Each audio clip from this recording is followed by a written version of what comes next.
दोस्तों, gospel of Jona YouTube channel के सभी श्रोताओं को हमारे उद्धारकर्ता प्रभु यीशु मसीह के मधुर नाम में नमस्कार। आइए आज हम इस्राएल का पहला राजा कौन था और उसका अभिषेक किसने किया था, संक्षेप में जानने की कोशिश करेंगे। यह उस समय की बात है जब इस्राएलियों का कोई राजा नहीं हुआ करता था। शमूएल नबी उस सब का न्यायी था और अब वह वृद्ध हो चला था। इसलिए कुछ बुजुर्ग व्यक्तियों ने मिलकर शमूएल नबी से कहा कि हमारे लिए एक राजा नियुक्त कर जो हमारा नेतृत्व करे, क्योंकि तू अब वृद्ध हो चला है। तब यहोवा ने शमूएल से कहा, कल इसी समय मैं तेरे पास बिन्यामीन के देश से एक पुरुष को भेजूंगा। उसी को तू मेरी इस्राएली प्रजा के ऊपर प्रधान होने के लिए अभिषेक करना, और वह मेरी प्रजा को पलिश्तियों के हाथ से छुड़ाएगा, क्योंकि मैंने अपनी प्रजा पर कृपा दृष्टि की है, इसलिए कि उनकी चिल्लाहट मेरे पास पहुंची है। फिर जब शमूएल को शाऊल दिखाई पड़ा, तब यहोवा ने उससे कहा, जिस पुरुष की चर्चा मैंने तुझसे की थी वह यही है, मेरी प्रजा पर यही अधिकार करेगा।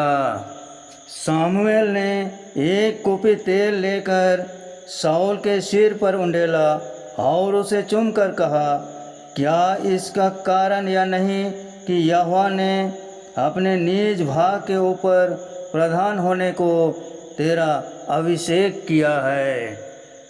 क्योंकि उस समय अगर किसी को राजा बनने के लिए चुना जाता है तो ऐसे ही किया जाता था। इसके लिए बहुत ही खूबसूरत तेल इस्तेमाल किया जाता था। ऐसा करने के लिए यहोवा ने शमूएल से कहा था। इसके विषय में आप पहला शमूएल अध्याय 9 से 11 में विस्तार से पढ़ सकते हैं। शाऊल को लगता था कि वह राजा बनने के लायक नहीं है। उसने शमूएल से कहा, मैं तो बिन्यामीन के गोत्र का हूँ, जो इस्राएल का सबसे छोटा गोत्र है। फिर कैसे मैं इस्राएल का राजा बन सकता हूँ? मगर यह शाऊल को पसंद करता था, क्योंकि वह खुद को दूसरों से बड़ा नहीं समझता था। इसीलिए यहोवा ने उसे राजा बनने के लिए चुना। शाऊल कोई छोटा मोटा या गरीब आदमी नहीं था। वह एक अमीर घराने से था और बड़ा खूबसूरत था।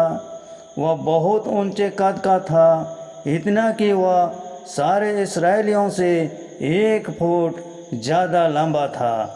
शाऊल बहुत ताकतवर था और दौड़ने में भी सबसे तेज था। जब यहोवा ने शाऊल को राजा बनने के लिए चुना तो सभी लोग बड़े खुश हुए। वे सब एक साथ बोल उठे, राजा की लंबी उम्र हो। उस समय भी इस्राएल के दुश्मन बड़े ताकतवर थे। वे इस्राएलियों के लिए कोई न कोई मुसीबत खड़ी करते रहते थे। शाऊल के राजा बनने के कुछ समय बाद अम्मोनी लोगों ने इस्राएल पर हमला बोल दिया, पर शाऊल ने एक बड़ी सेना इकट्ठी की और अम्मोनियों को हरा दिया। इससे लोग अपने राजा शाऊल से बहुत प्रसन्न हुए। साल पर साल बीतते गए और शाऊल इस्राएलियों के दुश्मनों पर जीत हासिल करता गया।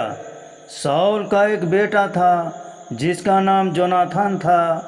वह भी बड़ा बहादुर था। उसकी मदद से इस्राएलियों ने कई बार अपने दुश्मनों पर जीत हासिल की। उस समय भी पलिश्ती इस्राएलियों के कट्टर दुश्मन थे। एक बार हजारों पलिश्ती इस्राएलियों से लड़ने के लिए आए। इस पर शमूएल ने शाऊल से तब तक रुकने को कहा जब तक कि वह आकर यहोवा के लिए बलिदान न चढ़ा दे। मगर शमूएल को आने में देर हो रही थी। शाऊल को डर लग रहा था कि कहीं पलिश्ती चढ़ाई शुरू न कर दे, इसलिए उसने शमूएल का इंतज़ार करने के बजाय खुद ही बलिदान चढ़ा दिया। जब शमूएल आया तो उसने शाऊल से कहा, तुमने यहोवा की आज्ञा तोड़ी है।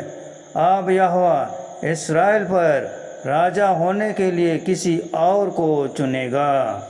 कुछ समय बाद शाऊल ने फिर यहोवा की बात नहीं मानी, इसलिए शमूएल ने उसे कहा, यहोवा को बढ़िया से बढ़िया भेड़ की बलिदान चढ़ाने से अच्छा होता है कि तुम उसकी आज्ञा को मानते, पर तुमने ऐसा नहीं किया, इसलिए यहोवा तुमसे सारा राजपाट छीन लेगा।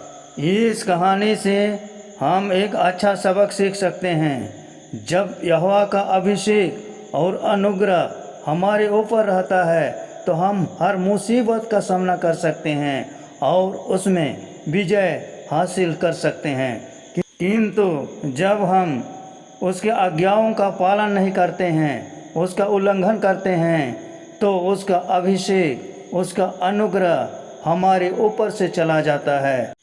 जिस प्रकार शाऊल ने परमेश्वर की बात को नहीं माना, उसकी आज्ञा का उल्लंघन किया और इस कारण से उसका राजपाट उसे छीन लिया गया।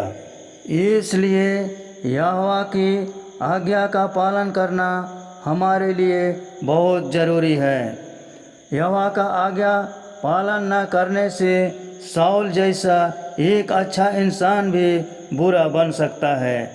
क्या हम में से कोई बुरा इंसान बनना चाहेगा? दोस्तों, ये कहानी आप सबों को कैसी लगी?